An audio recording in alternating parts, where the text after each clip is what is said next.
اور یہ بھی کہا وزیر اعظم نے کہ یہ سازش میں نے مینشن کیا ایک ڈاکیومنٹ ہے جو میں سینئر جرنلسٹ کے ساتھ شیئر کروں گا، اور تحریک عدم اعتماد باہر سے پاکستان کے خلاف سازش ہے۔ ای پاسپورٹ اجرا کی تقریب سے وزیر اعظم عمران خان خطاب کر رہے تھے، اور وزیر اعظم نے خطاب کرتے ہوئے کہا کہ ٹیکنالوجی کے ذریعے کرپشن کے امکانات کم ہو گئے ہیں، اور ٹیکنالوجی کے ذریعے لوگوں کی زندگیوں میں آسانی پیدا ہوئی، اور وزارت داخلہ اور نادرا کو بھی انہوں نے خراج تحسین پیش کیا۔ اس کے ساتھ ہی ساتھ وزیر اعظم نے سیاسی گفتگو بھی کی اور کہا کہ ڈاکیومنٹس وہ سینئر جرنلسٹ کے ساتھ شیئر کریں گے۔ بیورو چیف اسلام آباد خاور گھمن ہمارے ساتھ موجود ہے۔ خاور، خط کا بہت چرچا تھا، وزیر اعظم نے یہ بھی آج اعلان کر دیا کہ اب اس خط کو لوگ یہ سمجھ رہے تھے کہ یہ ڈرامہ ہے، اب جو سینئر جرنلسٹ ہیں ان کے ساتھ شیئر کرنے جا رہے ہیں۔ جی بالکل، میں بھی ان سینئر صحافیوں کی لسٹ میں شامل ہوں، ہمیں انوائٹ آیا ہوا ہے اور آج 2 بجے کی میٹنگ ہے، اور جس طرح پرائم منسٹر صاحب نے بتایا ہے کہ وہ اب صحافیوں کے ساتھ وہ خط شیئر کریں گے۔ اب دیکھتے ہیں کہ اس خط کے کیا مندرجات ہیں، خط کہاں سے آیا ہے، اس کے اندر کیا تفصیلات ہیں، کیا مندرجات ہیں۔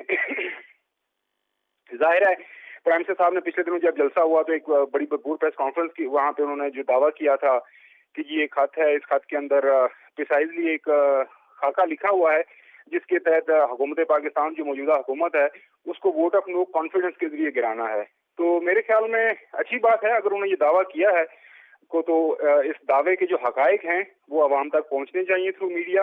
اور پرائم منسٹر نے یہ بھی اچھی بات کی کہ وہ اس خط کو لے کے باقی جو لیڈرز آف اپوزیشن ہیں ان کو بھی بلائیں گے، ان کو بلا کے ان کے ساتھ شیئر کریں گے، جو بھی لوگ دیکھنا چاہتے ہیں ان کو وہ دکھائیں گے۔ اچھا خاور، ایک اور بات انہوں نے کی، جو اتحادی جماعتیں ہیں موجودہ صورتحال آپ کے سامنے ہے، نمبر گیم کی بات کی جائے تو MQM کی جانب سے بھی آج اہم اعلان متوقع ہے، تو اس صورتحال میں یہ کتنا کارگر ثابت ہوگا عمران خان کے لیے اور اس گورنمنٹ کے لیے؟ دیکھیں ایک چیز تو طے ہے، شروع دن سے کم از کم میری رائے یہی ہے کہ جو جائز ایک طریقہ یہی ہے کہ جو آئینی اور قانونی طریقہ ہے کہ حکومت کے جو اتحادی ہیں وہ آئینی اور قانونی جو طور پر وہ ان کے پاس یہ حق حاصل ہے کہ وہ اپوزیشن کے ساتھ مل سکتے ہیں۔ تو جب وہ اپوزیشن کے وہ بینچز پہ چلے جائیں گے تو حکومت چونکہ مائنورٹی حکومت ہے، PTI کے پاس اپنے صرف 155 ارکان کی تعداد ہے،